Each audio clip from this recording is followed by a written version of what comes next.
লালমনিরহাটের তিস্তা ও ধরলা নদীর পানি কমতে শুরু করেছে। সপ্তাহের প্রথম দিকে তিস্তা নদীর পানি কিছুটা বাড়লেও এখন তা কমে বিপদ সীমার অনেকটা নিচ দিয়ে প্রবাহিত হচ্ছে। এতে স্বস্তি ফিরেছে নদী পাড়ের মানুষজনের মাঝে।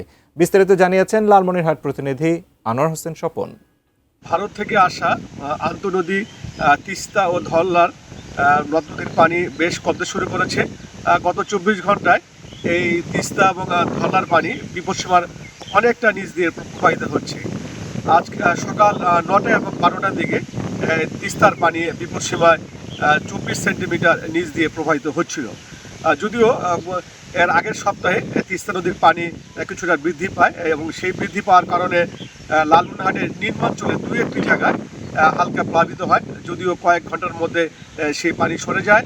মূলত লালমনিরহাটের এই তিস্তার তীরবর্তী অঞ্চলগুলোতে পানি বৃদ্ধির বিষয়টা কাজ করে ভারতের গজলডোবা ব্যারেজ খুলে দেওয়ার কারণে।